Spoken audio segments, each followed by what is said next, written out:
And hello and welcome to the final episode of Legion. I think it's the 5th, isn't it the 5th? 4th? 5th. Jason told me lies. But hey, how are you guys doing? We're back with Jason and Megan again.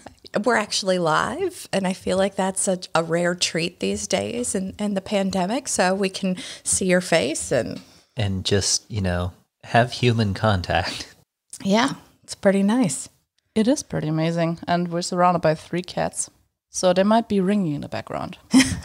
Because they are assholes. No, they absolutely just want attention and food. So we left off with Grammaticus taking Rukshan and Sonika for a little walk, right? Mm-hmm. And of course we don't follow up on them. Of course not. Why would we? No, why would we? Scene. This movie would be a mess. It would feel very choppy. Like, it's almost like the literary equivalent of shaky cam. Like, there are a bunch of hyper-aggressive cuts. And, I don't know. I guess if you could style it up, it could end up feeling like an espionage version of a Guy Ritchie film. Maybe, yeah. You just put, like, some entertaining music in between the really harsh scene changes. You get Jason Statham on board. Oh, he would do it. He would be one of the Alfariuses, maybe. So, Jason was reading this to me at night, right before we were going to bed, when I'd take my glasses off and couldn't really read by myself, Anyway, there were a couple of times where the scene changes were so choppy that I would say, "Did you miss something?" And he'd show me that, no, this really, is just right? how it's written. I'm like, okay, fall I'm asleep? sorry. Yeah, no, I'm like, did you somehow accidentally skip something? Maybe you need to start saying end of chapter. Yeah. he has actually. Yeah, Oh, there I have. Because if you just read it straight through from the last chapter and there wasn't that big loud chapter 6 carrier Loudon orbital, it would be Grammaticus shrugging and saying I'm deciding the future for everyone. Which one of you men is Franco Boone? Yeah. It's a very jarring place when you're have this mental scene going and then that happens. But right? It's such an aggressive start to a chapter that already, in a book that kind of already struggles with choppy scenes, ending and starting again. So Chain is kind of just rolling in his authority now. Namat Jira has him hardcore investigating again because they figured out that Koenig Hinneka is the horrible spy that everyone's been looking for. The spy amongst spies. Exactly. Yeah, and to be fair, it matches really well to Chain's character. He is a very brutal person. Chain is very choppy. I love how they start off in the beginning explaining that the Lucifer Blacks...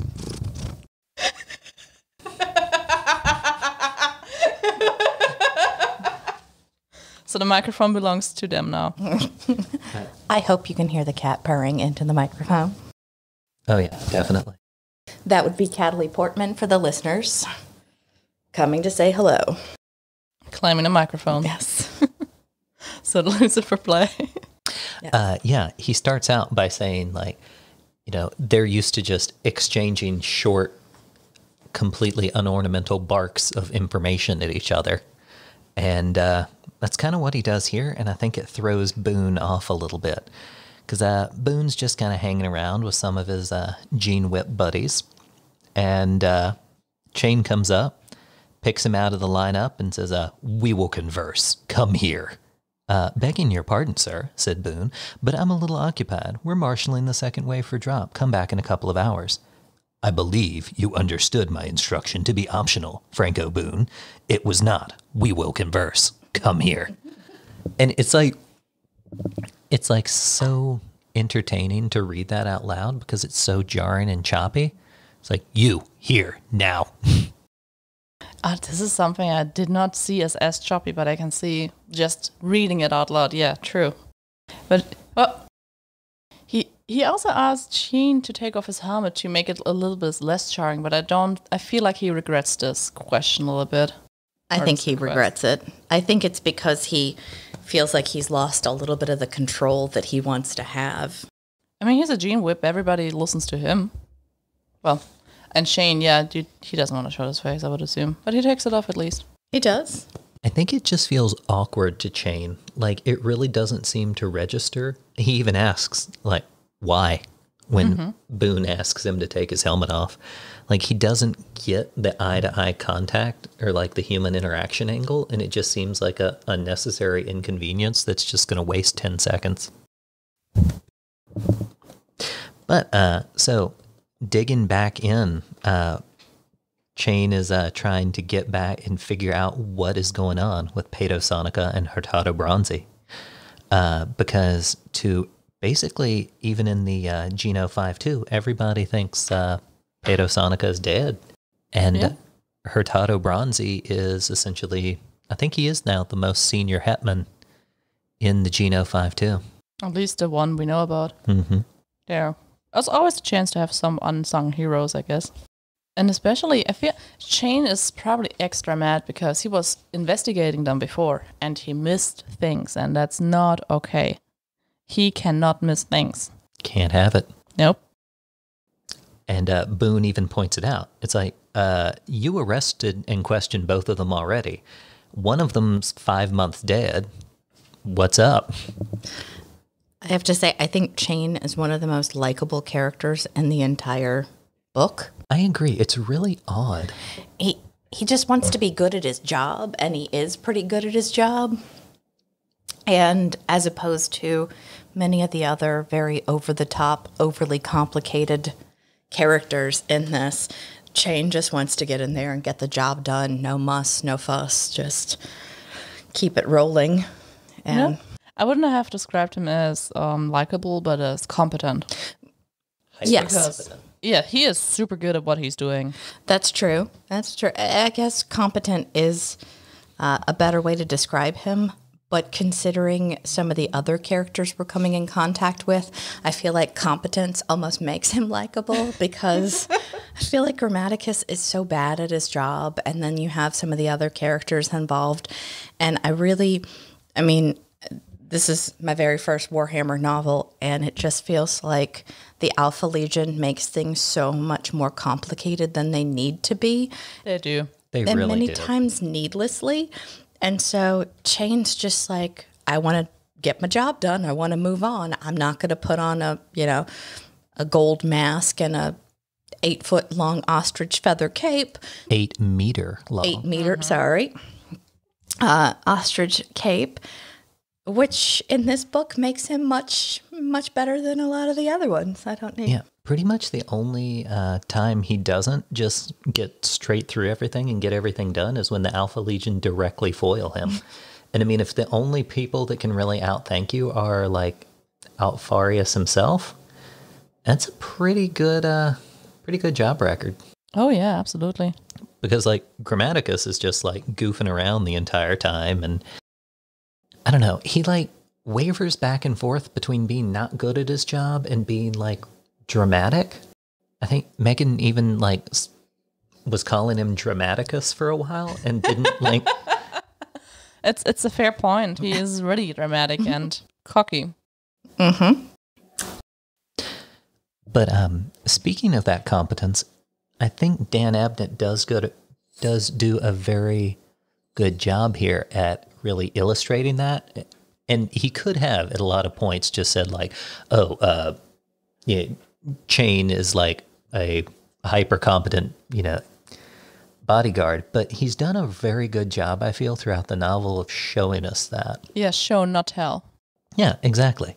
Because here, with just like this little exchange where Boone is starting to, bristle up a little bit, and he accuses Chain of, let's see here, you better have some watertight facts before you come down here dragging the reputations of 2 of my hetmen through the gutters.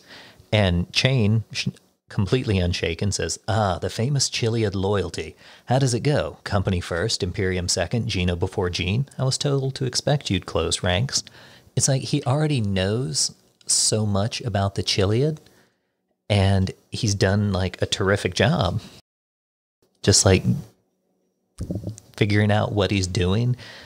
He's definitely not going into this blind. No, he is. He does his research. He's prepared, and he knows who he has to talk to as well. Mm-hmm. And I feel like he knows how he needs to talk to them as well. Right, because just a paragraph down, it's like, Chain nodded. He knew when to be forthcoming with a morsel of information. There were spies at work on Nurth, Boone. We assumed they were Nurthine agents. Now appears they were the work of the Alpha Legion Astartes infiltration network. So, as I think at first it may seem like the Lucifer Blacks are not adept at like human-to-human communication, but really they treat it just like any other skill that they have to hone and use in an exact way. Just like any other, like, you know, using a rifle, using a saber. They treat it like any other combat tactic. Yeah, like they don't do contact for the pleasure of having contact with other people. It is a tool. Exactly. Because this is where Chain lets go that John Grammaticus was using the name Konig Hinneka and operating under the guise of an Imperial agent and drew Uxor Rukshana Saeed into the whole thing during the Nurthine operation. And he's really starting to, I think he really knows like a lot more than he's letting on to Boone. And I think he's trying to string Boone along to see what he'll give up. Because he's almost a little coy, like, Bronzy and Sonica were arrested after an attempt to remove her from the palace. Was that the Chiliad covering itself, I wonder? And it really feels like he's trying to string Boone along to see like how he'll respond. I mean, he does. His mouth felt dry, so he's getting stressed by this. Because you don't get accused by Lucifer Black for nothing, and, well, right, get turned out well. I mean, essentially that'd be like the Secret Service, you know, kicking in your door at work and saying like, hey, we're going to have a conversation. It's not something that's going to be super comfortable for, you know, anybody. Especially when you know you have something to hide. Yeah, or even, and he admits to it how they cover themselves and do everything, which at least he also gives him a little bit of a leeway and leads him further on, just because, like, yeah, I understand, it's fine, just give me information. What I really like here, and I think this is the point where I went from like appreciating Chain to actually liking him as a character. When, again, Boone starts kind of acting up and getting a little bristly, Chain says he's accessed the Chiliad's private record base. And Boone tries to fluff up and say like, that's illegal. You've got no right to do that. And it's kind of obvious that Boone's sort of gotten by on his reputation and his position for a while. Because I think he's kind of just used to having people go along with whatever he's saying. Mm-hmm. And so Chain immediately comes back with Council of Terra Edict 11412336A, powers of search and inquiry as governed by the martial process. During war operation, the authority of any Lord Commander or Commander holding a position of equivalent authority over an expedition or similar task force or equivalent mandate may be allowed under suspicion or general threat of insurgency to seize, audit, copy, access, and otherwise examine any data files compiled and stored by a military section of a regiment under his purview. That's my right. He went full Karen. He did indeed. Side note, I feel like the edict number should be what you ask Steve this year. Oh, right. In the whole, like, trivia contest. In the trivia contest, the Christmas trivia contest, because what is it that he asks every year? What are the exact orbital coordinates of? Some dumbass planet. Yes. So there you Which go. one? Now you've got. According to which Council of Terra Edict number are the powers of search and inquiry as governed by the martial process granted? Exactly. There he goes. So do I need to leave it in here, or should I cut it out so nobody can give him a hint? You know what? Let's see if Steve listens to this. We'll find out. He will. I doubt he does. There you go. So we'll we see. can leave it in here. You could replay this a half dozen times. Council of Terra Edict 11412336A. A half dozen times, and I'd never remember it. Nope. And that's the point. Oh, goodness. And he ends it with, tell me about Strabo. Right? I mean, he might as well, like... All right, let's see here. I feel like you can even like see the Karen haircut going on while he's like, now tell me about Strabo. Like Yeah. he has thoroughly owned Do I him need to go to your supervisor? Yeah. Right? Because I know your supervisor's edict number. So, anywho, Boone gives up because it was nothing, said Boone, miserably. And I think I'd be a little miserable after that, too. And explains that Strabo was the head bashaw, which I think is roughly analogous to a sergeant. Since they'd lost their hetman, Sonika was shipped in as a proxy to see both see them through and see how they worked with him. And apparently Strabo reported in Sonika just up and left the clowns on station after receiving, a communication saying he was needed, and just peaced out. He pulled a straight-up Grammaticus and just bailed. Yeah, and Strabo said that Sonika had a spy in his custody, which we know as Grammaticus, but, well, honestly, we all know. Chain knows. He expects it at least. So I guess the Alpha Legion didn't cover their tracks as good as one would have hoped. And then he wants to know where Bronzy is. Poor Bronzy. Again, it's not a great idea how loud and obvious the Alpha Legion are with their operatives. Just sending that little weird green scale with him is the entire reason, actual spy networks don't work like that. And probably they don't brand their people in actual spy networks, but So, scene change. Chapter end. Chapter begin on Eolith. Continuous. So we're back down on the planet with Sonika, Grammaticus, and Uxor Rukshana Saeed. They are climbing their way over the creepy little Cthulhu mountains. There's gross, dead sea life everywhere. Smells real bad. I think this is the 4th time they've mentioned how bad it smells. And Grammaticus is leading them down into a little cave in these weird cubic mountains. Its basin flooded with black liquor between its scattered slabs. Which just sounds lovely. But if I can just say, I feel like for the rest of this novel, we need to refer to him as Dramaticus because he's about to become a full-on drama queen. I second this motion. Accepted. All right, there we go. Glad we're all in agreement. Because Grammaticus finds out that he's been played by both Sonika and Rukshana, and it's supposed to be a real big twist, but... I mean, you were onto it, but for me, the first time this happened, my mind was blown. I was like, oh my god. So, Rukshana, she's crying, she's upset. Dramaticus tries to call his bosses. They come, they show themselves, and big plot twist. The people he brought, Sonika puts his weapon up and gives Rukshana little locator beam. Meanwhile, Dramaticus tries to use his secret word, bedlame, and oh god, it doesn't work. Sonika legitimately laughs at it. You really thought that'd work, didn't you, John? I don't really understand why he thought it was going to work in the first place, because it was pretty obvious when they were on the ship and they were getting away, getting air quotes there, because it was obvious that that was part of the plan that they had to allow him to go down to the planet. So I don't really get why. No, clearly this was because of Dramaticus's superior planning and perfect skills at getting away from things. Right. It was not suspicious in the slightest that when Pato came back for him and they managed to make it all the way to a drop pod, they didn't run into anything but a single servitor, even though Pato made a big deal of it. Like, oh, we shot it. Now we got to run. They'll be on to us. But then they weren't.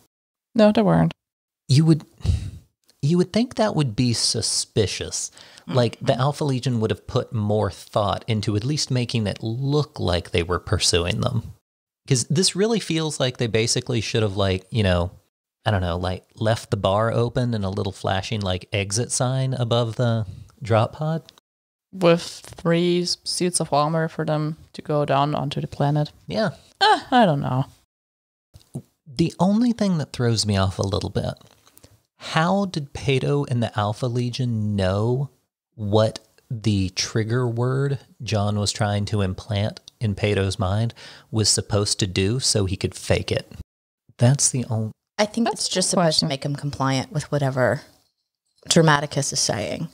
So I think he's just supposed to say Bedlam, and then you go over there, drop your weapon, so I think it's just supposed to make him compliant into whatever comes after that. You're supposed to do it.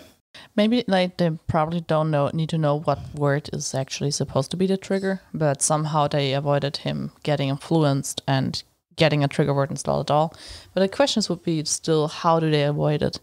I'd imagine the avoiding it would be easier even than faking it, because I'm guessing they're just as well versed in hypno indoctrination and trigger words and what have you as Dramaticus is. Probably.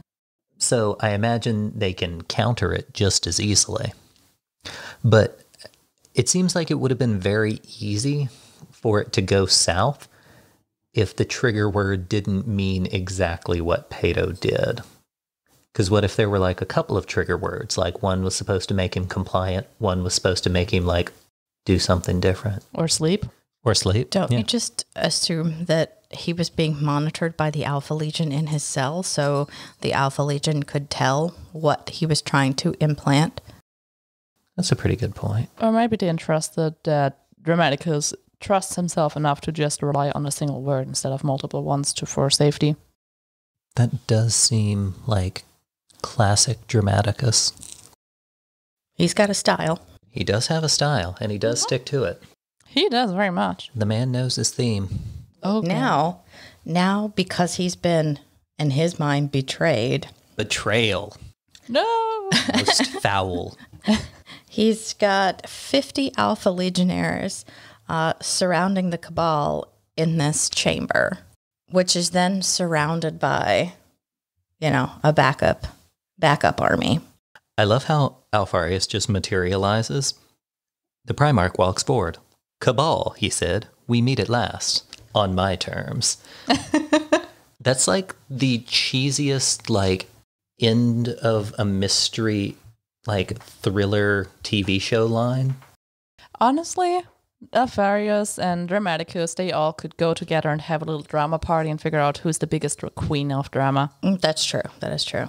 And, of course, again, what do we have? Chapter end. I was going to say, to me, one of the biggest drama queens is going to be coming up soon because I personally think it might be, what's his name?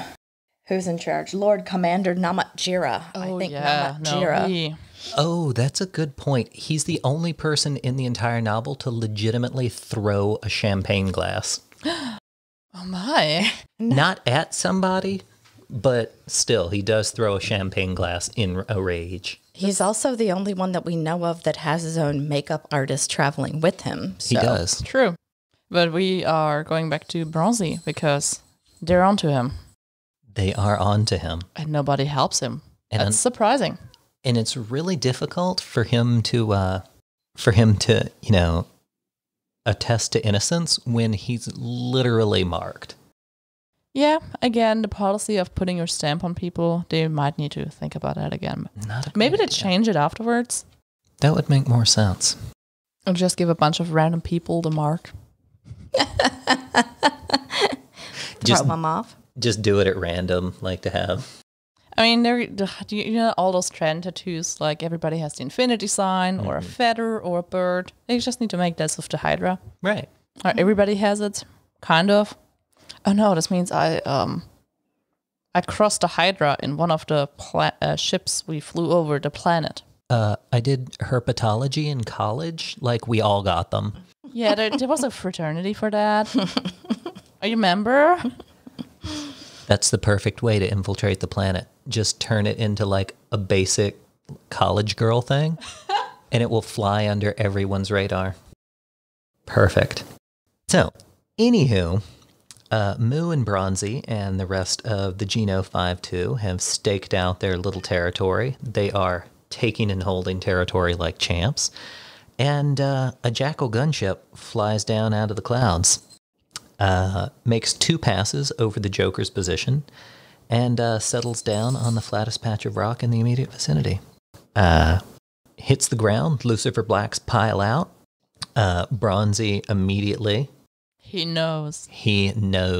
Immediate butt cheek clench for Bronzy. At least he openly is openly he's panicking in the book, which is nice. To not pretend that, oh no, I'm cool. No, he is scared for a good reason. Lucifer Blacks pile out. Identify Hetman Bronzy. And I think for a split second, Bronzy thinks about like running or just like, but he actually just basically like raises his hand. That's me. Mm-hmm. Here I am. Which probably looks a lot cooler and more steadfast than Bronzy actually feels. Yes, probably. I think that kind of makes Bronzy's like one of the most human and kind of relatable characters in the entire book. It's like you did something, your parents come home, they look at both you and your sibling and are like, who did it? And you decide, okay, I cannot let the other one get into trouble for this. I did it. All right. And you feel like a hero. Which one of you? Until the punishment happens, and then you're like, man, I should have rethought that. Which one of you did the treasonous war crimes? Fess up. They happen all the time. Just tell me, and I promise I won't be mad. I will only be sad. I won't be mad. I'm disappointed in you for doing the war crimes.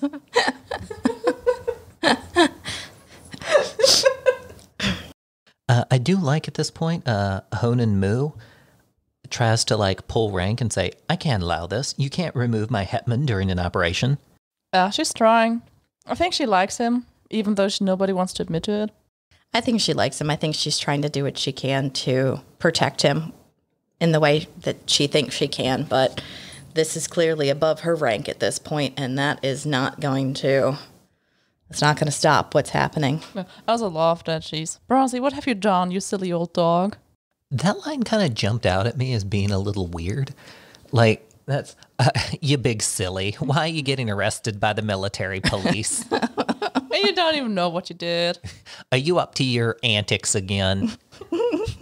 Yes, just being taken in by, like, the Space Secret Service for my shenanigans. Well, at least he gets to give her a little kiss on the cheeks before he goes back. He does. Thanks, Grandpa. And yeah, we leave them with, as she watched him walk away, Honan Mu had the most profound feeling that she'd never see him again. End scene. Begin new scene. This is not how it should be. Dramaticus roared. Of course. Be quiet, said Alpharius. No. Grammaticus spat, turning to face the Primarch. This is exactly the sort of confrontational duress I was trying to avoid. This is no way to deal with the Cabal. You cannot turn your guns on them and force them to... I can do anything I want. And what I want is to be in control of this situation. So, again, like, I don't know why Dramaticus thought that this would go any differently. I mean, you missed the fact that he's wailing at this point. It's not a trap. He's literally wailing. Yes. Not anymore, it isn't. Omegon agreed. You used me. I almost feel like Dan Abnett is getting tired of this book, like, as he's writing it. He's like, I'm just going to put some lines in here that'll really just make me giggle when I read them again.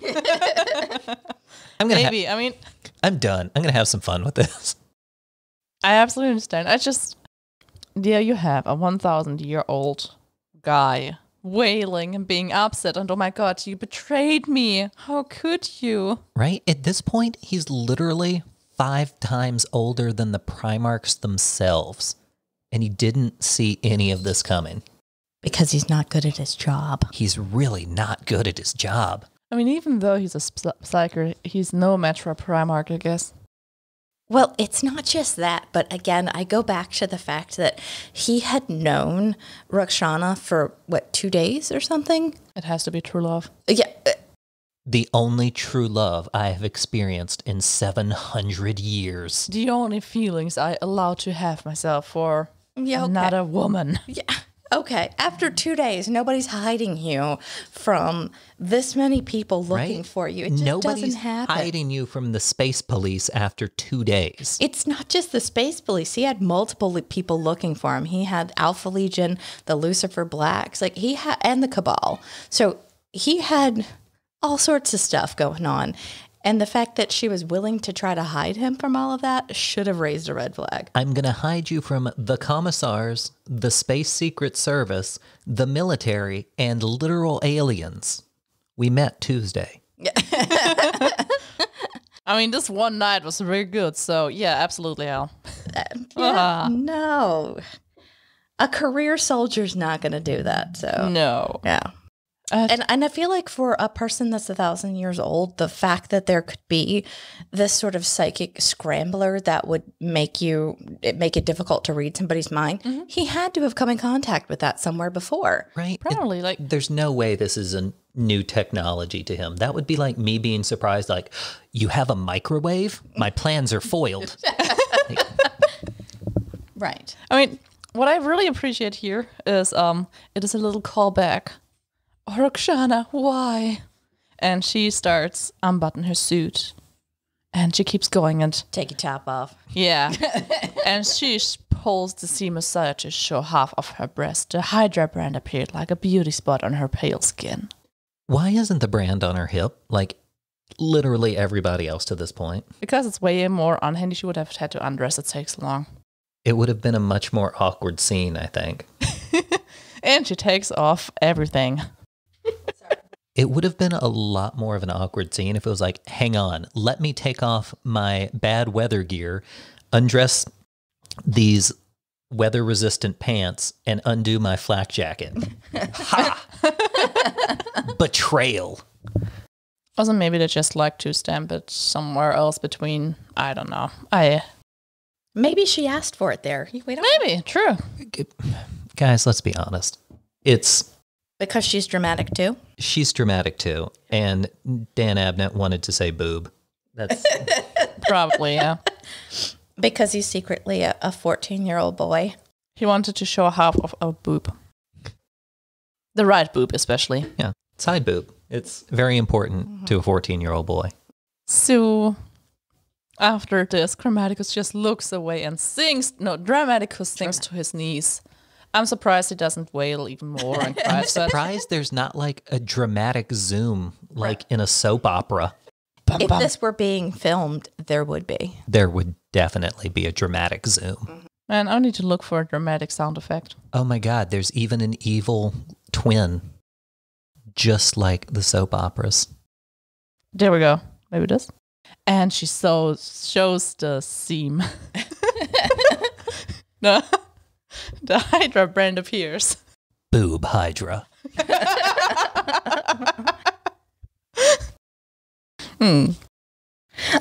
Oh, he had 50 Space Marines and this whole group of aliens just watching this dramatic scene unfold. Why wouldn't he wait till later to have that conversation? It's very important now, and everybody needs to see half a boob. Yeah. It's good for the morale. I mean, because he's that dramatic. And now Alfarius is like, and now that scene is over, let's get back to the business at hand. Right. I could just see him like turning from one to the next.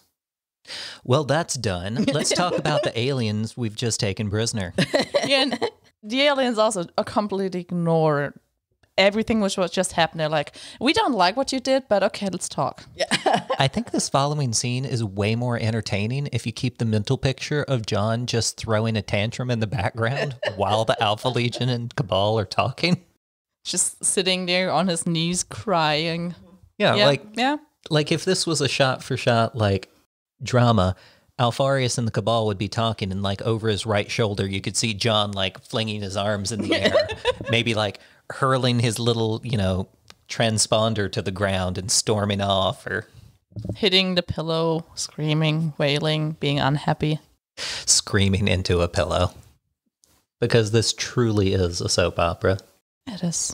in space. But everybody speaks. They are super unhappy, which I would also be.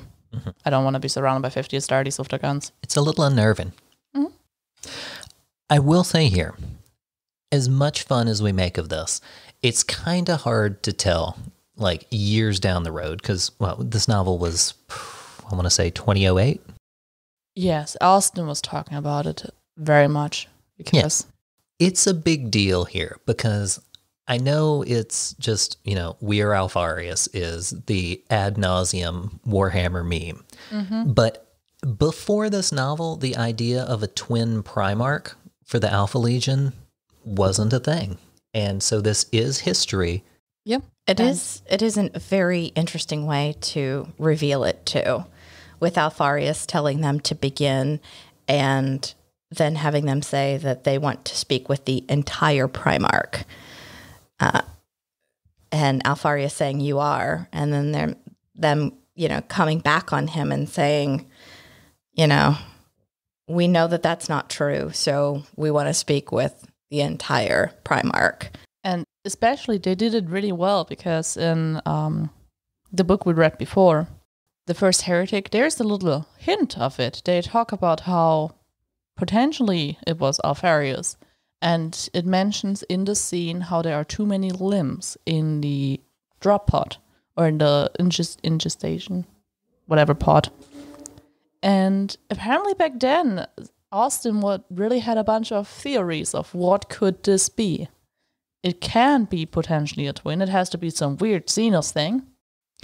It is really nice to go back through and remember all the wacky theories that used to happen. One of my favorites was when everybody was positive after this short story, Feet of Iron, that Alfarius or Omegon was actually one of the first Grey Knight Grandmasters. Oh. Because during like a little flashback dream sequence, there is a statue of Janus, and it is a Gemini twin, which is, of course, Primarchs, talking about Alfarius and Omegon. But Janus is the name of the first Grandmaster of the Grey Knights. Oh. So, and then later it just turns out we figure out exactly who it is. But that's neither here nor there. That was a fun theory before it was, executed. I mean, there's also the whole thing with the star signs and all the Primarchs matching to them. So, they're twins. Huh. Yeah, it kind of all clicks into place and a little bit cheesy, but very entertaining. Yeah, I like the way it's written, though. Cut off one head and two shall grow in its place.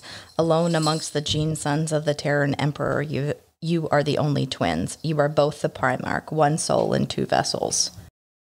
This fact is not known outside our legion. It is our most closely guarded secret. How did you know? How did you know? Oh my god. Dramatic zoom. But as much crap as we give it, it is a tiny piece of Horus Heresy history. Yeah, and it is a great scene, honestly. Like Megan pointed out, it is just so nice, and they're really, really smooth. Especially, what do you think the Alfarius and Omegon want to know? How do you know? And they don't even get any cool "we spied on you" in answers. Just like, it made sense.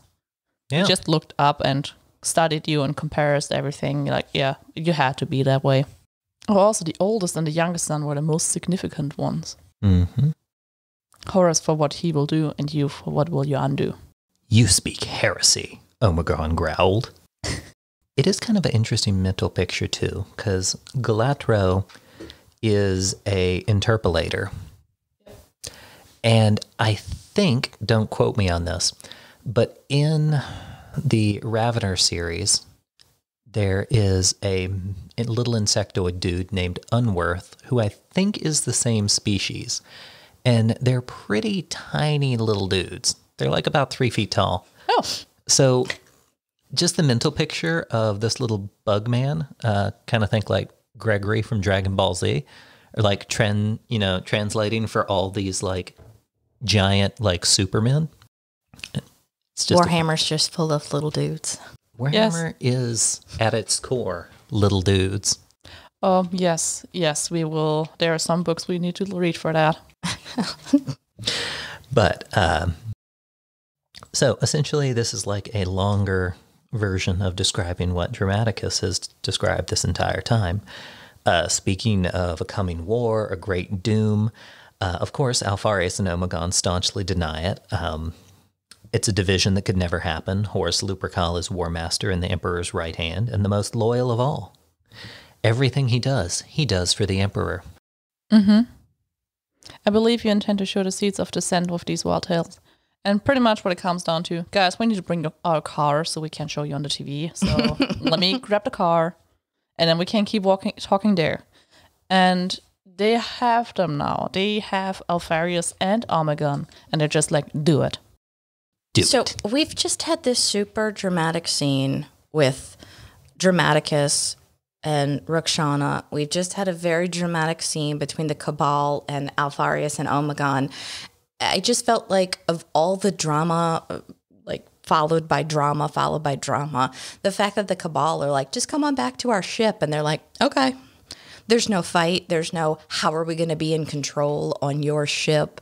It just felt a little bit out of character. I think it's just, there's a saying in German, Neugier ist der Katze tot. I believe when you. the cat is, curiosity kills the cat. But there's not the fact of the satisfaction brought back. So I think they're just cats. They want to know. And if you dangle something which is just is interesting enough for them, they will just gobble it up like fish. I think at this point, Alpharius and Omegon don't believe the Cabal. I think they think it's much more likely that this is the combined efforts of several alien species on the edge of extinction, and they're starting to reach for Hail Marys, and it's kind of like a ploy to sow seeds of dissent, I think is the term they used. Mm-hmm.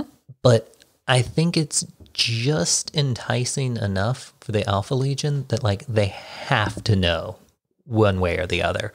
It's like they would never be happy if they just gunned down the Cabal here and didn't know one way or the other. They need to open Pandora's box. They have to do it. They can't not do it. It's called research, baby. So, scene end. And then we're back on Elif 3 hours later. Mm-hmm. And with Bronzy. Oh, Bronzy. So, he gets stripped by a bunch of Lucifer Blacks.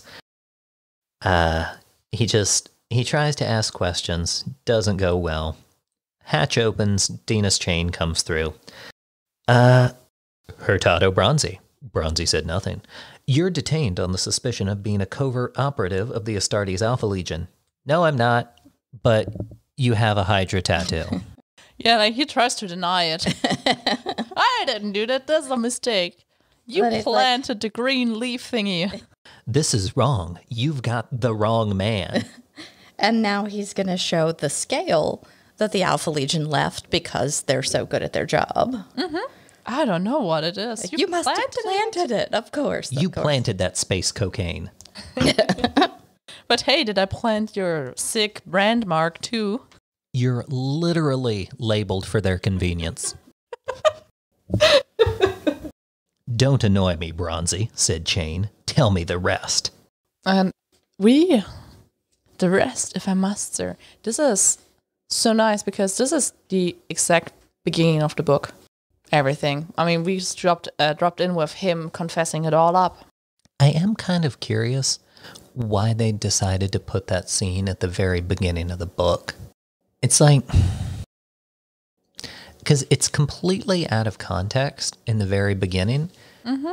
And I remember... Just to confuse people like me that don't understand the whole Warhammer universe. And I was like, what? Are we on drugs or something? What is going on here? No, it's so we know we have to watch Bronzy. We have to watch him. He's important. He's going to do something at some point, which will be important. Super important. He will be interrogated, and he will be a smartass about it. Mm-hmm. Which I also wondered, when did he get this trained onto him? Was this already when he became a hetman, or... Did we had some secret update by the Alpha Legion? It's a good question. Because I think the obvious answer is that Alpha Legion subverted him when he and Demi Shaban flew off with the body of the Alpha Legion operative. That's when they picked him up, right? Yes, they did. Or that's what we're expected to believe. I think it could be just as easily as Bronzy was playing a part far in advance, because he was the one that was like, nope, I'll take it. I mean, but they were mentioning in the book that the brand was new and raw. It is, but... Or was it Sonica? That's a good question. It's been so long. Okay, I'm gonna go look back. I believe you. Short interruption. Maybe, I don't know. I guess it is just as easily could be one of those things where it's like, oh, no, exactly what we thought it was. And I could just be overthinking it way too much. But hey, Bronzy interrogating, scene end. New scene begin. All the deep range scopes began to sound contact alerts. So Van Unger, master of the expedition fleet, is hanging out on the bridge of the Blamiers. What I really appreciate about this scene is that Namat Jira was already starting to question whether or not what he was being told by the Alpha Legion was true. And he's already starting to throw a fit. And now this unknown vessel has shown up. It's coming out of nowhere. And Namat Jira realizes that he's been had. And he is freaking out, and he wants to get back at the Alpha Legion, and he is starting to make demands. I just wanted to draw attention to this one really awkward line when the Cabal's flagship flies past. Namat Jira's voice was lost in a wash of static. Every screen on the bridge station suddenly milked out, and the main lights died. That's the most awkward way you could describe that. Why not just faded to white? It's uncomfortably liquid. Do you not like milk? It's just a really awkward way to describe it. Like, I wouldn't say my television milked itself. I would say, like, my screen, like, faded to white. I mean, it didn't catch me. It did not catch me. I'm used to very weird descriptions for a lot of things, so... Fair enough. Milking things out, okay. But I got an answer to Bronzy. Okay, yes. I think. So, I don't think he was already part of the Alpha Legion originally when he picked up the body, because at least here, oh god, oh Terra, no, Bronzy yelled. The Stardy switched his aim back to Bronzy. Bronzy sank to his knees in the dust. Police!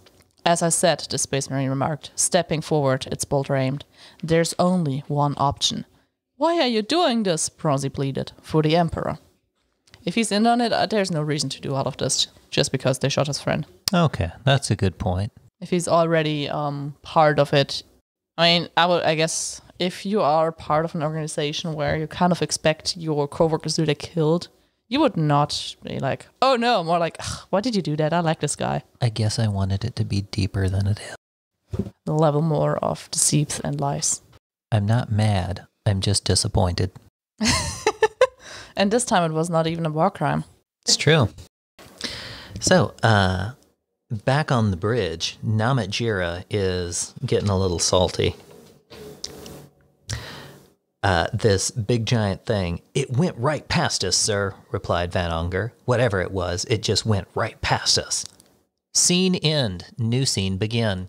All the Uxers are on the floor, crying and being in pain. It's not a good day for them, apparently. No, they have to walk around on this rotten planet, smell all the bad smells, and now they get knocked out. All of them. I both really enjoy and am really annoyed by Dan Abnett's. He does this too. He does this in Gaunt's Ghosts all the time. He does this in Eisenhorn and Ravner. He describes something in the most minimalistic terms possible. In this case, the sept. Never explains it and just assumes you'll pick it up from context clues. Like, I kind of get it's like a light psychic connection that the Uxors use to nudge, everyone around with. But, like, what are the rules to it? Why does this sting? Okay. More on that later, but he had a problem with the milky thing, and here's where my problem was. in how this was described. Oh, now I've lost the lusty within. A wind began to pick up, strong and lusty, and wet cold. How is wind lusty? Like blustery? Right. Did sure. it autocorrect from blustery and just nobody caught it? I just don't understand. Is it sexy wind? I don't get on a rotten planet full of like Cthulhu hills and dead rotten fish liquor. And now you have lusty wind coming in. It's very arduous wind. Okay, so beyond all of that, what we have going on is the end of the Cabal keeping the engine going, and you have... Sorry. Catelyn used me as a climbing pole, and she was very graceful about it. Well, because she is very graceful. Catelyn thinks she's graceful, but I'm poor graceful. Catelyn Portman is not so graceful. She just... I'm a ballerina. Yeah, okay. And maybe it's a lusty storm, though. Oh, we're talking about a storm. Yeah, it's a lusty storm. That means that they're all about to die somehow because the ocean is coming back. And they know it. They know that what has been affecting this area of the planet has been switched off. I mean, it's not falling apart yet. The city is landing on top of them. It's the scene from Independence Day. Probably, yeah. Big And giant city ship just punk. through the clouds. At least they don't get squished yet. Or they don't get squished, I guess. The landing side really works, so that's good. Even after 9,000 years. Mm-hmm. Man, their construction guys had to be real good. It's copper, though. Everything is copper. That's kind of cool. But once again, we have another scene shift very dramatically. And Yeah, after asking, what is this? Goodbye. Goodbye. Scene over. Yes. Honan Moo had no answer for him. End of scene. Nemajura. It's huge, he murmured. I guess we now know why the wind was lusty. There we go. The used ship. Oh, don't look that disappointed, please.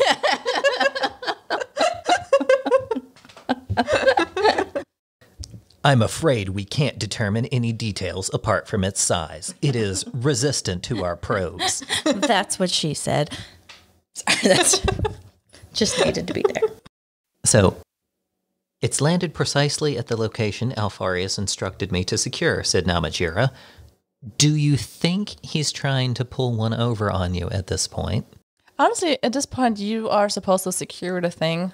Maybe well, I don't know. I wouldn't suspect it, I guess, but I'm also not Namajira. I'm not as dramatic. But if somebody tells me, go watch this side, something will come down and park there. And I'm like, okay. Came over and parked. It's kind of what you expect. And I think Namajira's trying to make himself feel better. Yeah. He's like, return to the bridge, set weapons to a war footing, charge all main battery weapons and target that object. Is that too complex an order for you? So, because he can't snark at Alfarius right now, he snarks at Van Onger, who, by all accounts, is just like an old dude, like probably close to retirement. And he just has to listen to this new kid being all kinds of mad and annoying. But hey, at least he get to do something, I guess. Van Onger glared at Namajira, made a sullen namaste, and left the outlook. Oh, and there we go. Now he gets really mad. You know, this is the point where I would say he has a full-blown toddler tantrum. Mm-hmm. He's decided he wants to come in at the last minute and try to win and clinch that most dramatic role. He's coming in strong. Coming in strong. I mean, his outfit was holding it, got him into the game in the beginning, and now he's throwing a tantrum.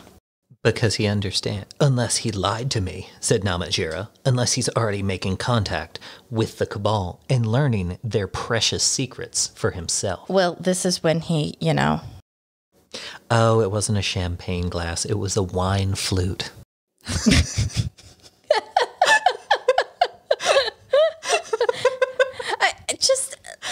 the image of that in this man and his very garish, because he's still in the outfit with the gloves that button into his armpit. Yeah, but maybe he slipped out of them?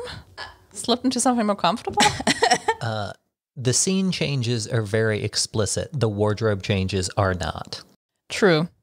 So I feel like they would have mentioned if he had a new dramatic outfit on. So I'm still imagining he's in these gloves that button into his armpit with the cape and everything going on. And now he's just thrown a wine flute. I do think it's maybe one of my, at least in my top 5 favorite lines of this book.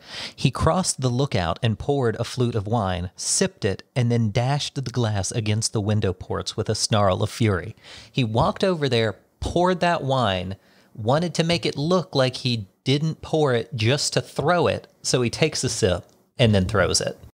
I need something to throw. It has to be dramatic, but it can look like I'm just picking it up to throw. Does anybody think Chain's going to be surprised by this behavior? I feel like having been around this man this long, I mean, nobody... Maybe that's why he checked out on being like nice to other people. He's like, this is the only person I have contact with. I don't want to deal with this. If Jason came out of the bedroom one morning with an 8-meter-long ostrich cloak, would I be super shocked if that's the day he decided to pour a wine flute and throw it against the window?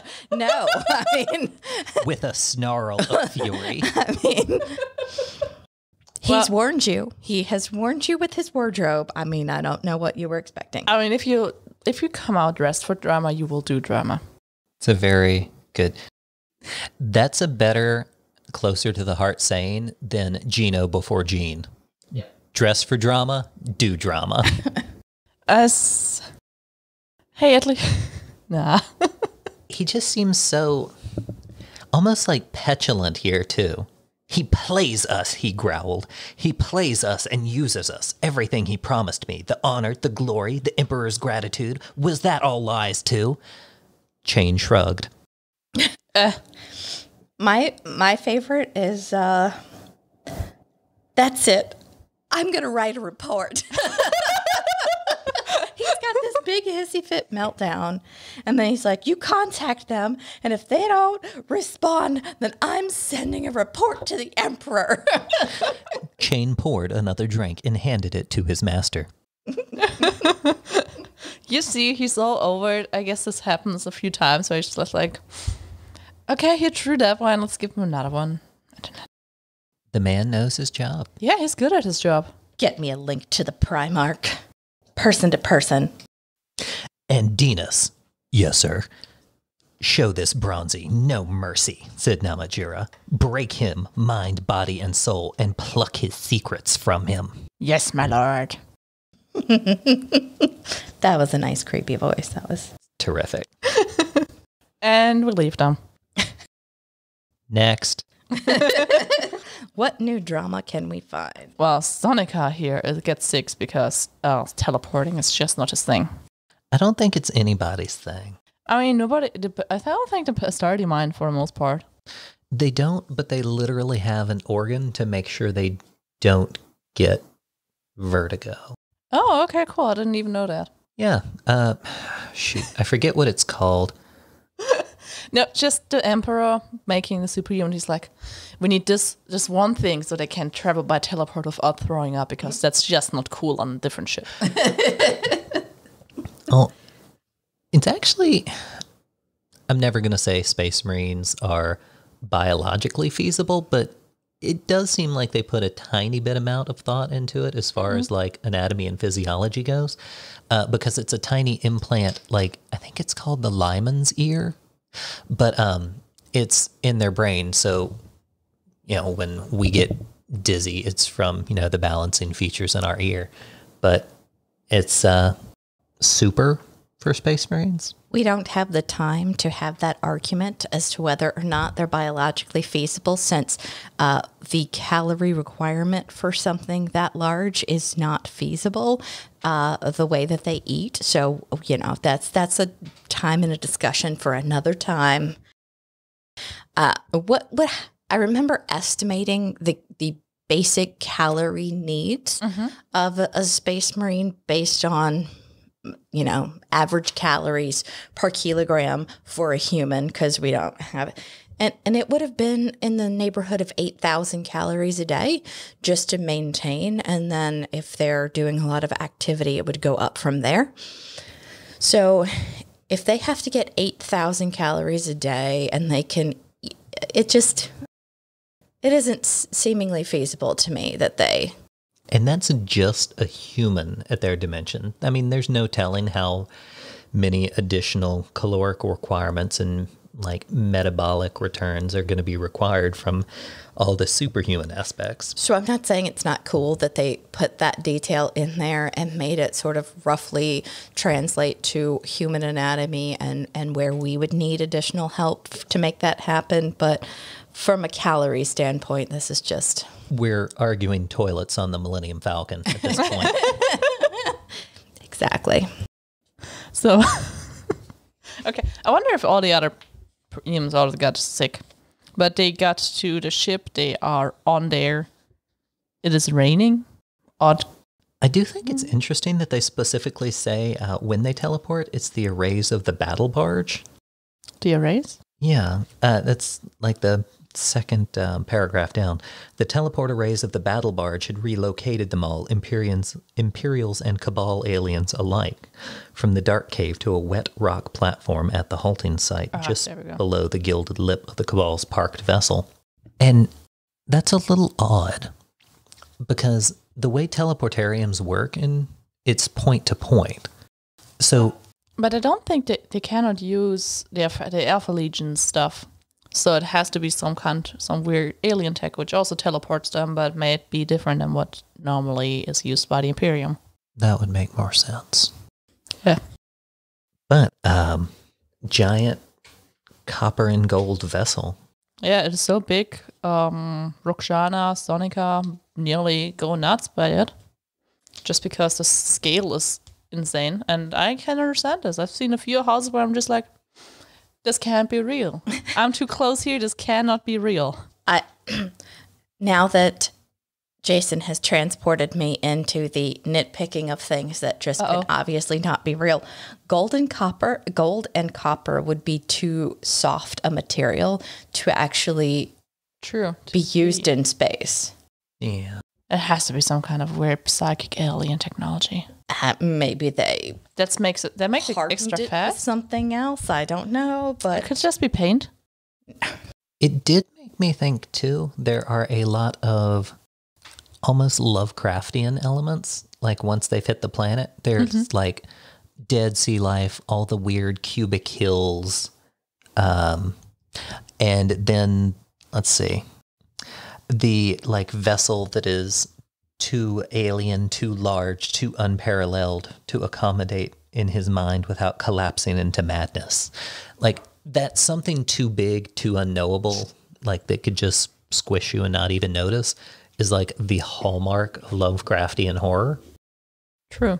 And I didn't actually pick up on that's what I think Dan Abnett was going for on this planet until this scene.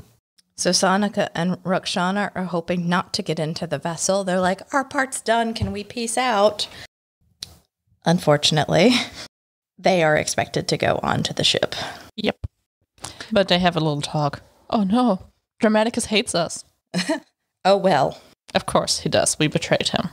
And she's talking a little bit about how hard it was. I really thought I loved him. He loved me. Oh God. I don't get her. No, you have to understand. I loved him. Do you think she was using her own sort of psychic manipulations on him to make them both think that they were in love? Who knows at this point? I don't know. It seems super dramatic. We're all there, I guess. And they are about to board the vessel, and there's a phone call from the Majora. But yeah, he hangs up on him, ghosts him for a little bit. Tell him I appreciate his patience. I will contact him directly. And walks into the ship. He won't like it, said Herzog. That's his problem, Omegon replied. I probably shouldn't tell him that, though, should I? Asked Herzog. At least they have humor. They do. It's always like Omegon with like the snappy comebacks like, So Alpharius is the serious side, Omegon is the funny guy. He's the funny uncle out of the two. Right? It's not a trap. Not anymore, it isn't. And yeah, this time, even though the scene ends, we stick with them. That is nice. And we go up to the boarding the ship. What's that noise? Ruxana asked. I don't hear anything, said Sonika. It's in my sept then, like a swarm of bees. So they just hear things? Well, it happens, but they hope they don't have anything to do. But no, there are the plans. Per Sonika, he has to follow Alpharius and Omegon to watch whatever they're gonna show. Poor Sonika. I don't think he really wanted to be in there. I love that they describe him as an unmodified human. You're an absolutely normal. Yeah, you normie. Come on, normie. I will do what I can. Do you consent? Sir, do you consent? Demanded Omegon. We haven't got time to waste. Is this consent at that point? Well, this is a little bit of an awkward scene, too. Because I feel like it's straight up like everybody sits down to watch a tiny exposition movie. Yeah. Complete with like... Slauda might as well be in the background with a projector, like, setting up, and, you get the film grain in the little boop, boop. You guys remember back in school when the teacher brought in the cart with the TV? It's like this. Yeah, he like wheels it up to the front. All right, class, we're going to watch a movie. And I also really love Sonika. Peter Sonika, welcome. Hello, you're inside my head. I am. That's not entirely pleasant. Oh, get a backbone. Omegon again. Oh, Omegon. We also figure out, for the first time, Cher's whole name is Din Dang Kiat Cher. That's silly. Probably that's why he goes by Cher. Except when you hear it, don't you just think of Cher, the singer? I mean, do you believe it? I didn't know that singer. Oh, yeah, Cher. I'm super bad with names of singers. Just really huge hair. Maybe he has the same long. hair. It's not big. Oh, it's not like Dolly Parton big. And I do love my Dolly, but she's got big hair. The alien who's showing them the TV or the movie. You're a violent species. Yes, they are. You threaten quickly. The violence will come later and will be entirely your business. Get on with it, said Omegon. Yeah, he's a very snappy guy. The human race is virile. It thrives, unruly and audacious. It is, in its ignorance, especially susceptible to the influence of chaos. I wonder if it would have been faster and easier to for them okay, let's just watch the movie. I'm going to complain about you guys later. Especially because they keep saying that there is no time and it needs to be shown quickly. But no, they need to first be like, your whole species is trash. You are horrible. You're killing each other. You're the worst thing which could have happened to this whole universe. Okay, here now, let's watch the movie. Yeah. I do feel like that's a really consistent theme, because that's what Dramaticus was doing at the very start of the book. He was yelling at everybody, we don't have time. We don't have time for any of this. And then stop. Exposition. If they didn't have any time, why did they choose a planet to meet on that would take them 4 months to travel to? Because the planet was called Hydra? They had to work that joke in there. Yeah. It's worth the fate of the universe, right? Okay, all right. For that Again, if time was that important, why didn't they choose a meeting spot that would have been closer? So when I read this book the very first time, through all of this, I never understood what Alpharius said at the end. Or the Alpha Legion has always been for the Emperor. Which now also makes sense. For the Emperor is their motto. And what does the Emperor want to do? He wants to destroy chaos. What does Alpharius think is going to destroy chaos? The end of the human race, and Horus has to win. So he, for the Emperor, tries to kill the Emperor. And the first time I just didn't get it. I had a hard time understanding it, especially later on in the book, big spoiler, when he kills Namat Jira and he says, for the Emperor. I'm like, this dude might be dramatic, but you did make him come here for you, are you? Well, no. The slab of silver light, the television at the front of the room, flickers. Regard, then, the future. Horus wins and Chaos triumphs. A terrible prospect, but likely. The Cabal sees a scintilla of honor remaining in bright Lupercal. He will surely hate himself if the atrocities committed in his name. So, their plan here is to give Horus big ups. He wins. Chaos burns itself out. Yep. And inside of Horus Lupercal, there's a tiny slap of being good and being mad at himself for what he has done. So his self-loathing will also end the universe. Or the chaos completely. There's no food. Poor Cadley. Truly, this is the drama of the evening. The other chance would be, chaos will burn brighter than ever before, and then it was extinguished. And consider the alternative. Oh my god, this is what we have foreseen. The Emperor will give his life in to achieve a victory. He will fall a terror, striking Horus down. This will be the destiny, see. And then they show the corpse Emperor on the throne. The howling rictus of the wizened cadaver. It's a particularly evocative sentence. They do turn out to be right, though. They do. That's why I am all for chaos, because why not? Also, they lost. Even though Horus died, humanity has lost. The slow, inexplicable conquest of chaos on a brief period of terror and frenzy. Like, either humanity just dies off and chaos dies with them, which I still wouldn't believe, or we are in the current situation where, yes, chaos hasn't won, but they're just gonna keep cooking and boiling because everybody's stagnant. I mean, essentially, chaos would ensure their own food source for the next 20,000 years. Yeah, they did, and they managed to do good. It is perfectly simple, Omegon. The Alpha Legion must side with the rebels. You must ensure that Horus wins. Never. It is unthinkable. Then see the results. See it for yourselves. Look at it. Look at it. How do you propose we do that, you alien bastard? Oh, Omegon. Omegon. Yeah, then the austerity showed him everything. Omegon and Fire staggered backwards, screaming, sheer burbled furiously, then fell over, stone dead in his mind destroyed. And Sonika, he wept. Poor Sonika. He did not need to see those kind of nightmares. I'd say poor Cher. He died furiously burbling. That's I was you. just going to say, poor Cher. I mean, at least Sonika survived. He has to live with this knowledge now, though. I mean, Cher dies like a pot boiling over. True. Is what I envisioned with that sentence. Oh. Blurble. Death. Maybe they shouldn't have picked the the pyro psychic guy for it, but yes, poor Cher. Right, it seems like a bad idea. Well, and with this we leave them, and we also stick with them. That is nice. It is, I think, the most smooth transition of scenes in the book. Yeah. They came back out into luminous halls that would never seem so bright again. The future came with them like a shroud. Alpharius and Omegon were silent and expressionless. Ashen, broken, Sonika carried Cher's corpse in his arms. There are two Primarchs, two superhumans, and they let the one normal guy carry poor Cher. I mean... Right.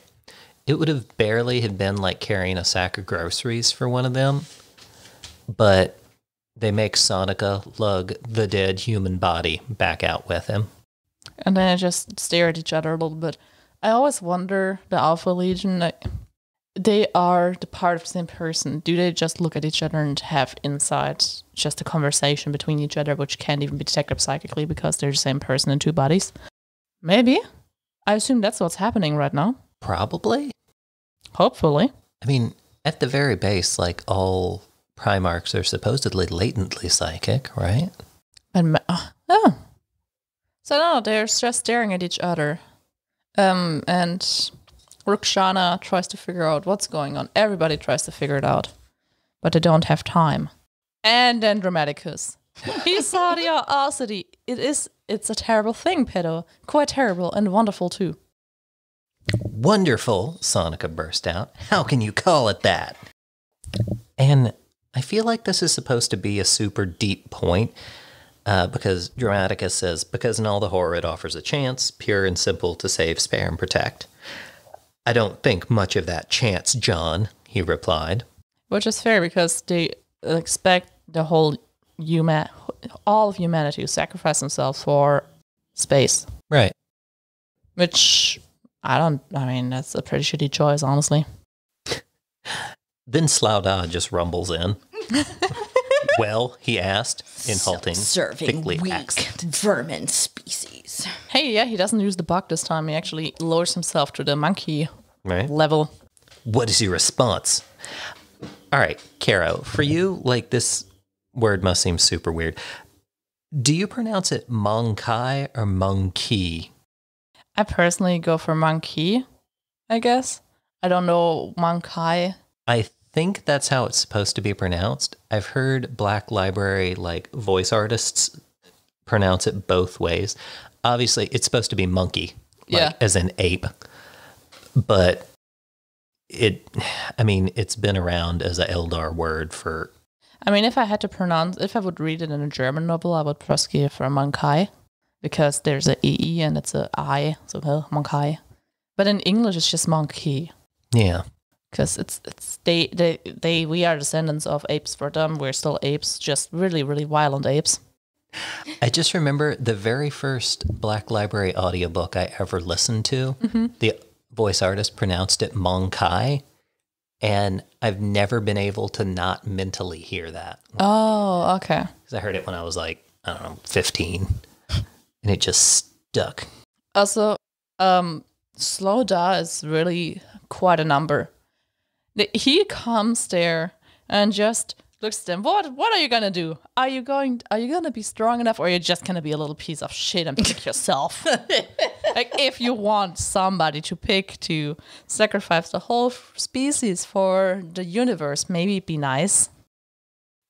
Right. I feel like he's almost trying to antagonize them. Yeah. It's like, you gonna sack up, or you gonna be a stupid, selfish piece of shit. Right, dumb piece of shit. You ape, self-serving vermin. Okay. And Alfarius just is like, I am for the Emperor, and he wants to overthrow the Primary Annihilator. So what I do, Autark, from this moment on, I will do for the Emperor. It's fascinating. Just, that line makes me think of Slouda. Like, oh my God, that stupid gif everybody loves of It's Always Sunny, where Dennis runs somebody over and he's like, huh, you dumb bitch.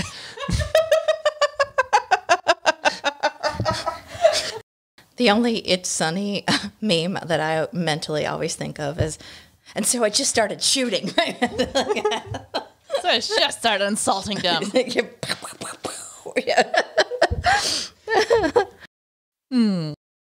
Stupid, dumb vermin species. Yeah, and then he just nods and walks away. He's also really good at it. And meanwhile, the Majora still tries to call them. He has left 17 voicemails by this point. I'm going to write a report, and it's not going to be pretty, okay? Yeah. I want you to call me back right now. Your supervisor is going to have words for you when you check in at your next yearly assessment. You're not going to get the bonus, though. Do you really think that if you send a report to the Emperor about a Primarch that he's going to be like, well, I better get right on that? Oh, no, the Emperor doesn't care. Exactly. Why? He's the worst. This is the equivalent of a camp counselor sending a strongly worded letter to a child's parent. Nothing's going to happen. The Emperor, just like kids in summer camp, the Emperor sends the Primarchs out so he doesn't have to deal with them for the summer. He knows they're little assholes. He's under no illusion. Yeah, the Emperor in this he is a child-free guy who ended up with a kid. And he hates kids. He's real bad at it. Oh, yes. Almost to the point he definitely is trying. Does he? For some. For some he's trying, but sometimes I feel like he's actively trying to harm them. We're talking about Perturabo. Yeah, and Angron. Okay. I'm just, okay. But back to the novel, here's another place where I'm like, I don't know what Namatjira is thinking here, because he's starting to make veiled threats towards Alfarius. And that just, in what universe does that end well? I think there's a big component of thinking he himself is more important than anything else on the planet. And narcissism, I think it is. He has that. And the problem, he is a narcissist with a whole army, so he dooms everybody. Yes. Because also Alfarius and Omegon decide we need to be secret about this. Secrecy is always our most potent weapon. How do you keep it secret if you bring a whole army with you with a lot of people? And surprise, oh no, they're shooting at us. No, they're shooting at us. They're killing us. Oh no. So they just started shooting. Oh God. Unsend. No, he read it already. I can't get it back. Stop. Go back. And they are teleporting onto Namatjira's ship. But at least Namatjira is important enough to get killed personally by them. I know, but look, Namatjira says, I am withdrawing to my chambers and composing a statement of censure. Okay. He's going to take a dramatic pause. But keep sending my messages. At that time, I will issue one final notice of intent, and if it's not answered, we will be getting total bombardment of the surface zone. Again. Right? That's not going to end well for you. They are Astartes, my lord. What you're proposing amounts to war against our own. And then they turn around and shoot them. Namatjira's like, do you know who I am? Me and all my friends are absolutely going to review bomb you on Yelp. It's a very scary threat. At least Namatjira thinks it's a scary threat. He really does. And then they get boarded. Those duplicitous bastards, murmured Namatjira. That's an attack vector, Van Onger cried. And then they just kind of count down all the ships which they slowly lose. Cantium, Solar Wind, Beta, Transit, London. They all just get obliterated by Astartes. It's just one ship, barked Namatjira. I do love this line, Van Onger. It's an Astartes battle barge, you cretin. It's flying through the center of the fleet. Yeah, he would be dead by now, honestly, but it doesn't really matter. This whole thing, they're just trying to survive somehow. Meanwhile, the Astartes are just boarding them and killing everybody. Oh my God. I almost feel bad for Namatjira here. 8 direct hits recorded on the target vessel, the Master of Ordnance sang out. Yes, crowed Namatjira, clenching a fist. Wait, he's trying to shoot them now? Oh, yeah. Oh, great. Well, he's trying to return fire because they're firing on him. Only... Yeah, and then... True, and then just the Beta's not slowing down. Yeah, it doesn't do any damage. But he hit it. And he's like, yes, we hit it, but it didn't do anything. He does a fist pump. Mm-hmm. Yes. In his, remember, he's got those arm gloves. He's got the arm gloves going on while he's doing that fist pump. Full arm glove fist pump. And in return, he gets boarded with internal hatches flying open. Internal hatches blew open in a welter of flame and flying metal. I feel very sorry for the Major General and his men because they perish in seconds. Right. Yes. Major General Dev, like... He tried. He really tried, and I feel like out of everybody, like, he kind of ends up bearing most of Namatjira's bullshit. Between him and Chain, but... Shane likes Namatjira, I think. Maybe? I don't know. I don't think he likes him. I think he's just there to do his job. And so he's putting up with this drama queen. I think he's there because, I mean, he's essentially Secret Service who's been assigned to protect him. And he's a hyper-professional, investigative police butler. Like, who doesn't need a police butler in their life? But yeah, Dev here is like... There's no clue that we get that he even knows what's going on, other than they're being boarded. Yeah, it's not like they tell anybody what's going on. And most of the time when you're in a ship, you don't know you can't see anything. So, yeah, something boards. He's trying to protect himself, and he just obliterates gets killed. Yeah, he's trying to pull people together. He's trying to like get everybody. All he knows is they're being boarded by space marines, and he needs heavy weapons. He tosses his sword, which he has for some reason, and grabs a grenade launcher from the dude next to him, and just starts like firing grenades down a hallway. I catch a grenade for you. I assume in a direction he thinks space marines are in. And it works not at all. Oh. Sorry. Ashton just used those claws. Oh, we need to trim his claws again. He's a baby. He doesn't understand how they work. It's fine.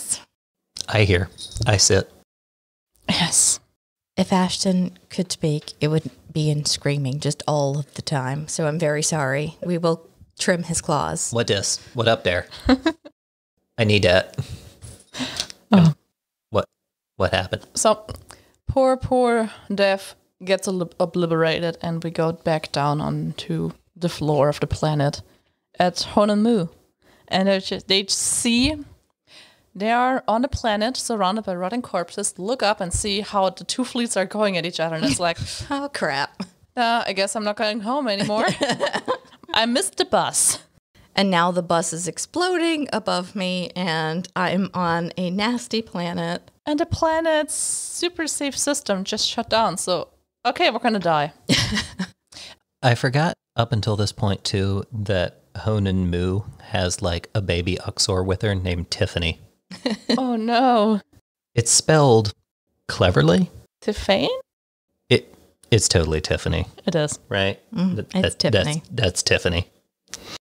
And at least she's not mad or anything. She's just sitting down like, oh, God. I mean, what else are you going to do? She's yes. Like, oh, but no. Then other decomposing remains would be left drowned and scattered across the lonely cubit rocks. And we leave them. Goodbye. That's it. That's it. That's, I think, the last we ever hear of them. Yeah. I mean, there's not much more to say. That sucks. I mean, yeah, sucks to be you. Now we go back, and Shane is trying to do his job. Do his job. The police butler tries to save his friend? His boss. His charge. And he just doesn't want to listen. No, Dinas. It's probably like a kid in a store where it's just like, I need to do my job. I need to get you out of here. I'm done. And the 3-year-old toddler just keeps screaming. Just this time, it's not just a store. It's a falling apart ship where you're in the process of getting nearly killed. I love this stupid line here, too. Targeted again, bellowed Namatjira. Again. We can't break its shields, Van Onger yelled back. We just lost the Barbustian, someone yelled. The loudness reported is on fire and drifting, called another voice. Namatjira walked up to Van Onger and slapped him hard across the face. Destroy that barge, you piece of shit. And he wants to go back and also give Namatjira his well-deserved punch, but no, Secret Service butler is there. You will not raise your hand to the Lord Commander. Complete your orders. Even though it's not going to do any good. Right.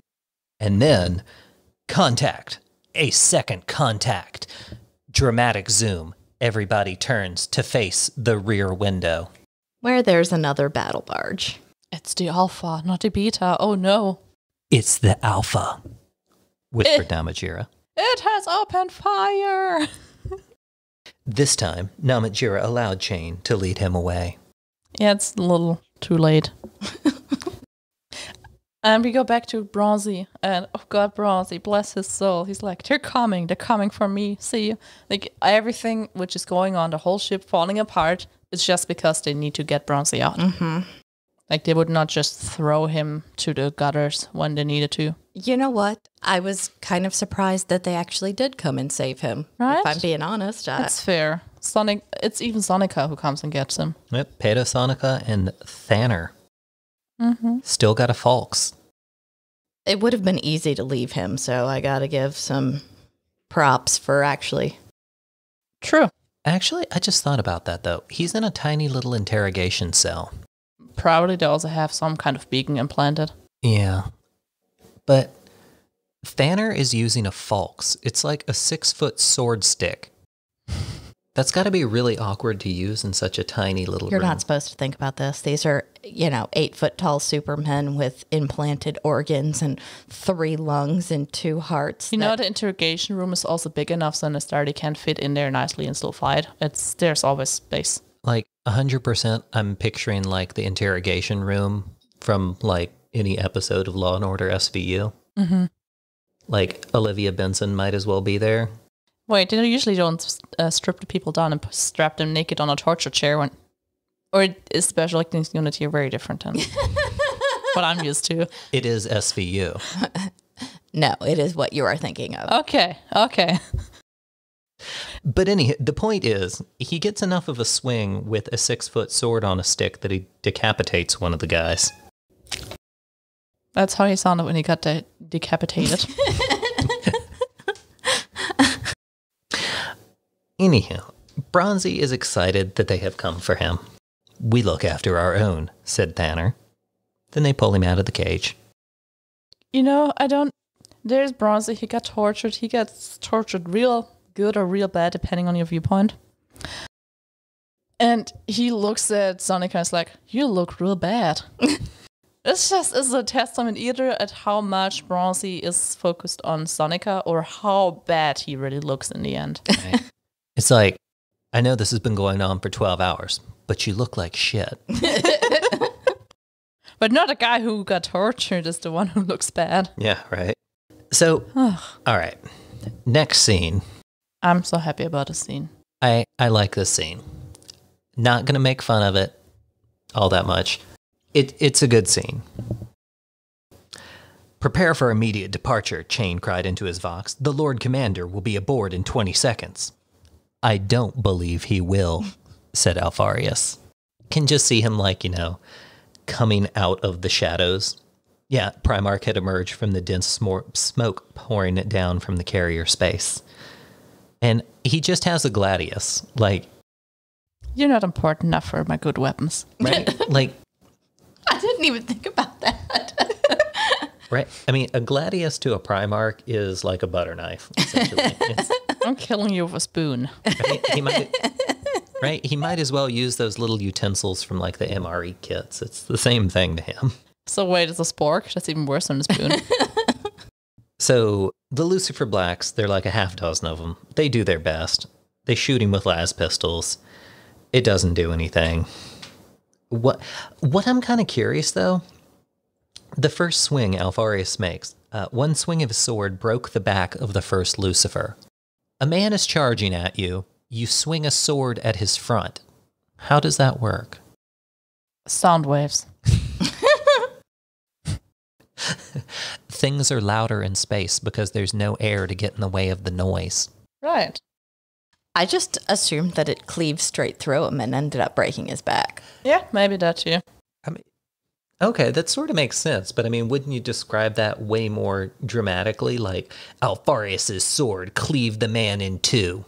I mean, he has more than enough drama for later. You can just... Okay. He's just a little minion for no... He's not even a named character. It's just one of the Lucifer Blacks, so the death has to just be quick. These are essentially elite faceless goons for Alfarius to boot his way through. To make sure everybody knows how amazing good he is. I also think that Dan Abnett is getting tired of writing this novel. It really does feel like that. Ever since wheeling the television to the front of the classroom, so everybody gets the exposition story. Okay, I cannot go over 400 pages. Let's just finish this. I mean, that's kind of how it feels. It just sort of peters out at the end. Yeah. Wrap it up, guys. Wrap it up. Yeah. Mm-hmm. It's like he met his word quota and he's like, all right, I'm just going to end it now. Gonna snip it up.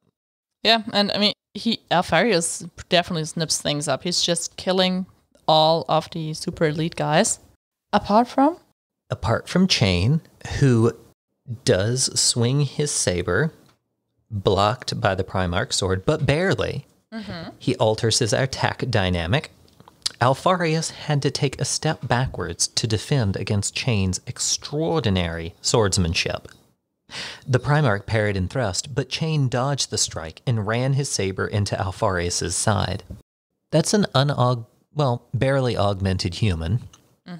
He's not even a space marine.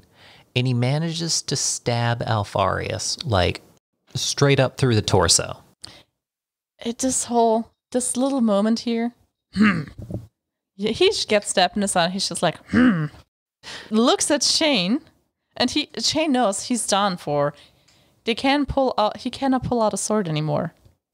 Then he stares at Shane, makes eye contact, and is like, "That's all you get," and then just splits him in half. But I like that he doesn't even tell us how. It's just laterally, diagonally. Yeah, he just... Horizontally. Yeah, then Alfarius shears his gladius, drags the saber out of his torso, throws it away, Plunk. and walks to Majura, who was kneeling on the deck. "Please, my Lord Primarch, please, I beg you." Like, now finally he realizes in what situation he's in. Ruh-roh. Uh-oh. Uh-oh. Uh-oh. For the Emperor. Right. I feel like And he shoots him like a dog. we need a sad slide whistle sound at bum, bum, bum, bum, as the Cabal's copper spaceship dish flies through space. And this is just another one of those just kind of sad, dramatic fade to black endings. Yeah, it's not even fade, it's just a cut into blackness, and then we're in the epilogue. Yes. Yeah. He shoots Nemeter like a dog. We don't know what else is going on. Right. I mean, I don't know what kind of report he's going to write of. Oh, yeah, we somehow lost every single ship of the guys we were supposed to be with. But we're good. So there are battle... I'm sure you can tell in space that who shot at you. And nobody wonders why. Does the Alpha Legion battle barges? Why do they look like they shut their friends up? Why? How?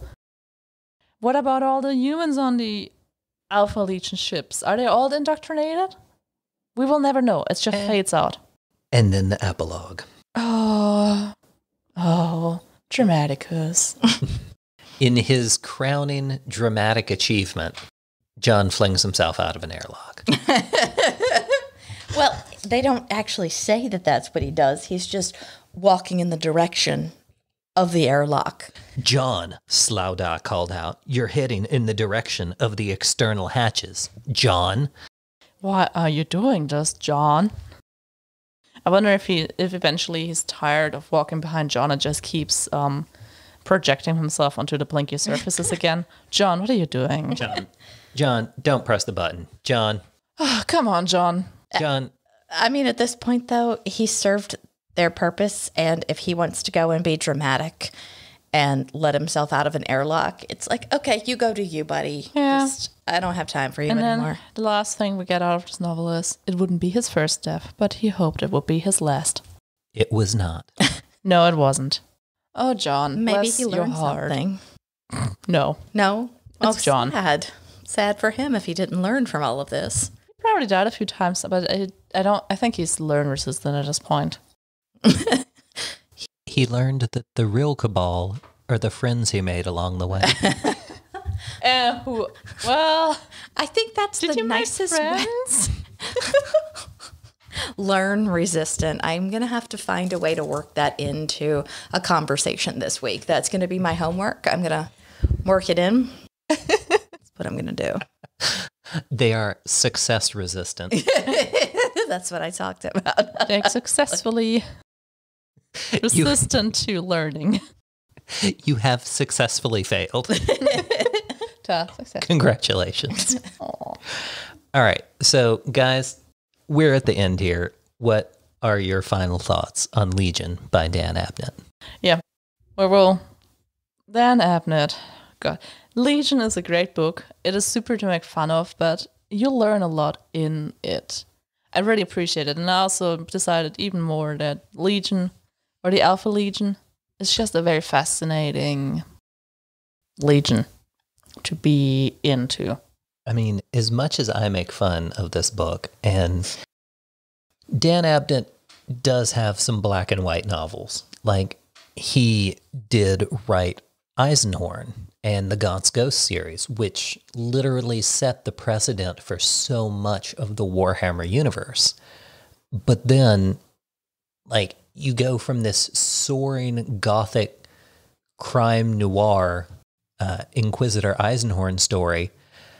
And then he also wrote the Ravener trilogy, which boils down to Cara Swole got big titties. And it's a really weird dichotomy. I don't think Legion is bad, but it seems the book itself kind of has that dichotomy. Like, there are definitely historic parts to it. Like, we never knew before Legion that the Alpha Legion has a twin Primarch. Mm-hmm. But also, it has that god-awful, awkward, like, romance angle between Dramaticus and Rakshana that just feels so... displaced. Exactly. It feels really out of place. Nope. I don't have such a dramatic view on it. It's just kind of, it's a fun novel for me. Yeah, how is it as your first book in the Warhammer universe? It was fun.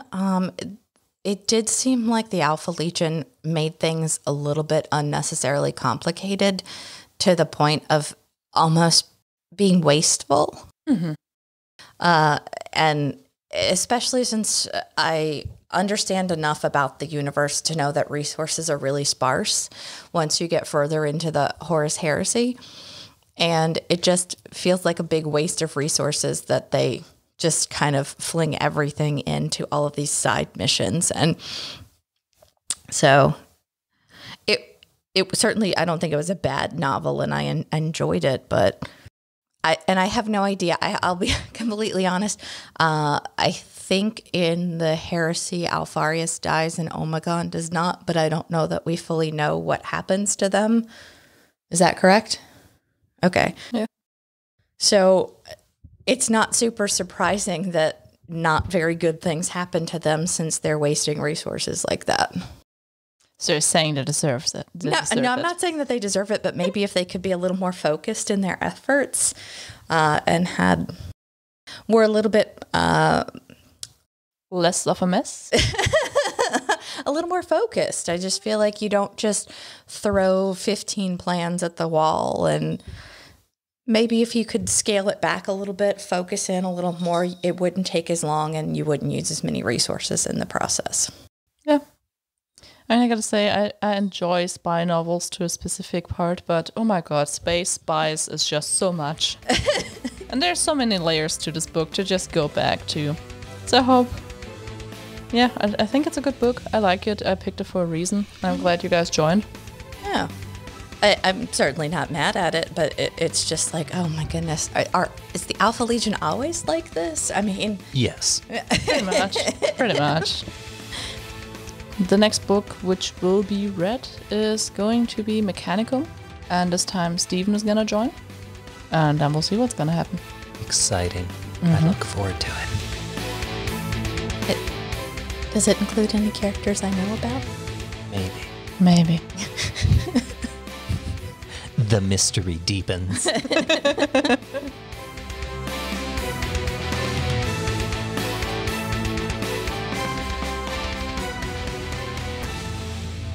This episode of Heresy Book Club, a part of the Remembrancers Retreat, is made possible with the support of our patrons. Starting with our Legion Praetors, Alex Self, Chaplain Asar, Chris Mack, Gardner Nut Tree of Woe, Joe from Music City Heresy, Luke Rizzuto, Matthew Boyce, Mr. Balwick, Nicholas Quenga, Sar Luther, Taco Tuesday or Bust 22 Rock and Roll McDonald's, and What's Ligma. Our Legion Centurions, Aaron Maynard, Andrew N., Angry Boy, Dave Jones, Duncan, Ed, John Christensen, M. Tanzer, Gore Crow, Queen Corswain, Scott LeMay, and the original Applesauce. And finally, our Legion Sergeants, Agrippina, Emily O'Hare, Garrett Lowe, Mr. Sear, Nick Gillen, The Zoy, and What Do I Call Myself? Thank you all so much for your support, and if you would like to become a patron, go over to patreon.com/rr30k.com. You can also follow us on Facebook and Twitter at RR30k Podcast. Follow our Instagram at RR30k. Subscribe to us on Apple Podcasts, Spotify, or wherever you listen to podcasts. You can join our Discord server, link will be in the show notes. And also be sure to check out our website, rr30k.com, where you can find cool content such as the Battlefleet Heresy Compendium, a homebrew compilation for playing Battlefleet and Gothic set in the Horus Heresy. Until next time, keep those dice rolling. Bye for now.